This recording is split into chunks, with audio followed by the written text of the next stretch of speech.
दे दें, खास करके आपके माध्यम से कैंडिडेट्स को जानकारी बहुत आवश्यक है। पहली बात कि हर बार की तरह 1 घंटा पूर्व सेंटर पर एंट्री बंद हो जाएगा। तो और इस बार हम लोग एंट्री के समय बायोमेट्रिक वेरिफिकेशन ज़्यादा स्ट्रिक्टली करेंगे, क्योंकि हम लोग का ये प्रयास है कि अगर कोई भी इम्पर्सनेशन, कोई भी मुन्ना भाई अगर है तो परीक्षा के दौरान ही हम लोग पकड़ लें। इसलिए हम लोग एंट्री के समय में ही काफ़ी सतर्कता पूर्वक उनकी बायोमेट्रिक चेकिंग की जाएगी। उसमें ज़्यादा समय लगना स्वाभाविक है और इसलिए हम सबसे आपके माध्यम से सभी अभ्यर्थियों से अनुरोध करेंगे कि वो लोग पर्याप्त मार्जिन रखते हुए पहले ही पहुंच जाएं सेंटर पर और अपना जगह ले लें। दूसरा कि पिछले बार कैंडिडेट्स लोगों ने कई तरह की गलतियां किया था, जैसे रोल नंबर की गलती एक बहुत प्रमुख गलती थी। कोई एक डिजिट छूट गया, कभी कोई दूसरा डिजिट छूट गया, कोई गलत लिखा गया, तो इसके कारण से जो कठिनाई हुई थी। तो इस बार हम लोगों ने उनके एडमिट कार्ड में, आप लोग देख सकते हैं यहाँ पर, ये एडमिट कार्ड का एक नमूना है।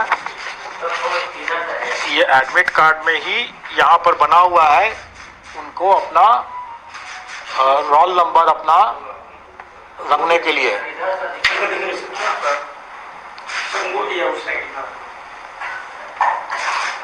इसमें कोई ऐसा कोई अजूबा चीज नहीं है जिसके लिए आपको फोटो खींचने की जरूरत पड़े, लेकिन ये उनके लिए है कि अगर वो अपने घर बैठे हुए ठंडे दिमाग से, क्योंकि एग्जामिनेशन हॉल में प्रेशर में, तनाव में आकर के वो कई गलती कर देते हैं, इसलिए वो पहले ही अपना रोल नंबर लिख करके और गोला बना लें, गोला को रंग लें सही तरीके से। घर में है तो अपना जितने बार उसको करेक्शन करना अपना कर लें वो, और उसके बाद वो उसी को लेकर के आए वहाँ एग्जामिनेशन हॉल में, और फिर वो उसी गोला के हिसाब से OMR शीट में गोला बैठाए तो गलती नहीं होगी, चांसेस कम है गलती होने का। दूसरा, पिछले बार हम लोगों ने देखा था कि वो सब्जेक्ट कॉम्बिनेशन गलत डाल दिए, और हम लोगों के पास में ऐसे कंप्लेन भी आते हैं कि भाई हमने तो ये हमारा तो नंबर कम हो गया, लेकिन कई लोगों ने जैसे हिंदी और उर्दू बांग्ला जो भी सेलेक्ट करना था तीनों रंग दिया है। अब आप सुनते रहिए उसमें बैठ कर कि कौन सही है कौन गलत है, और उसके नेचुरली अगर उसका सिलेक्शन नहीं हुआ तो अब कंप्लेन का रोने लग की स्थिति हो जाती है। तो उन सब चीज़ों को ध्यान में रख करके हम लोगों ने इस बार पहले ही साफ कर दिया कि हम आवेदन में जो लेंगे, जो आप ठंडे दिमाग से, चूँकि आप आवेदन भर रहे हैं तो आप ठंडे दिमाग से अपना भर रहे हैं, जो भी सब्जेक्ट कॉम्बिनेशन चुन रहे हैं आप उसी समय चुन लें आराम से। और एग्जामिनेशन हॉल में हम कोई सब्जेक्ट कॉम्बिनेशन आपसे नहीं पूछेंगे, क्योंकि हम पूछते हैं आप गलती करते हैं, फिर उसके बाद कॉम्प्लिकेशंस होता है। आपकी सहूलियत के लिए, मतलब अभ्यर्थियों की सहूलियत के लिए कि उसने क्या सब्जेक्ट कॉम्बिनेशन चुना है। वैसे तो हम लोग ने एडमिट कार्ड इतना नज़दीक है इसलिए उसको याद तो होना चाहिए कि उसने क्या चुना है, लेकिन फिर भी अगर वो भूल गया कि हमने क्या चुना था, तो यहाँ पर जैसे मैं दिखा रहा हूँ कि यहाँ पर इसका सोशल साइंस का पेपर जैसे है, तो उस नमूना है, ये वैसे रियल केस ही है लेकिन है नमूना के लाया गया है। हिस्ट्री एंड पॉलिटिकल साइंस, इसमें उसका कॉम्बिनेशन अंकित है। तो कहने का मतलब यह है कि अगर कोई भूल भी गया हो अगर वो कि उसको पॉलिटिकल साइंस क्या कॉम्बिनेशन चूज करना है, किसका आंसर देना है, क्योंकि उसके बुकलेट में हिस्ट्री का भी क्वेश्चन रहेगा, पॉलिटिकल साइंस का भी रहेगा, ज्योग्राफी का भी रहेगा और इकोनॉमिक्स का भी रहेगा, लेकिन उसको करना है हिस्ट्री एंड पॉलिटिकल साइंस की। और अगर हिस्ट्री पहले है तो पहला 40 क्वेश्चन जो होगा, मतलब मेन कॉम्बिनेशन पार्ट का, वो हिस्ट्री का करना है, और दूसरा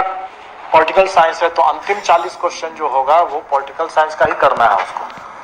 क्योंकि जिस सीक्वेंस में यहाँ पर लिखा हुआ है, जिस सीक्वेंस में उसने भरा है,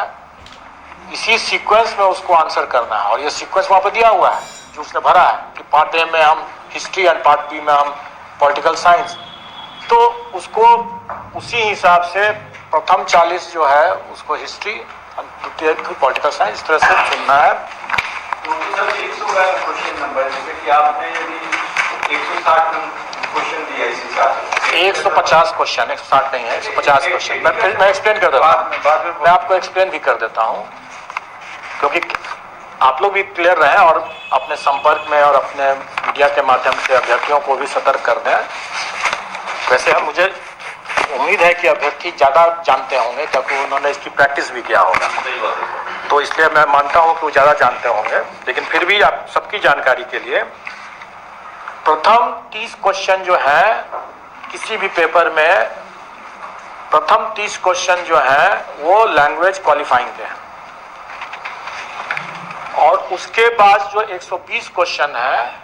जैसे सोशल साइंस का जैसे अभी एग्जाम्पल ले रहा है, तो उसमें 40 मतलब क्वेश्चन नंबर 31 से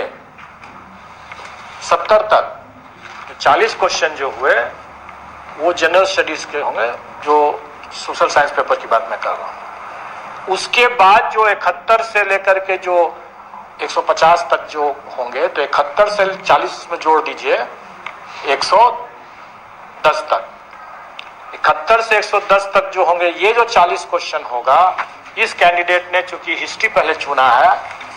तो 71 क्वेश्चन नंबर से लेकर के 110 क्वेश्चन नंबर तक वो 40 क्वेश्चन जो है वो हिस्ट्री का क्वेश्चन देखेगा और हिस्ट्री के हिसाब से उसमें आंसर भरेगा ओएमआर शीट में। और फिर 111 से लेकर 150 जो क्वेश्चंस होंगे वो उसको पॉलिटिकल साइंस, चूंकि इसमें लिखा हुआ है, तो वो पॉलिटिकल साइंस वाला पन्ना पलटेगा, उसका क्वेश्चंस देखेगा और 111 से 150 पॉलिटिकल साइंस भरेगा।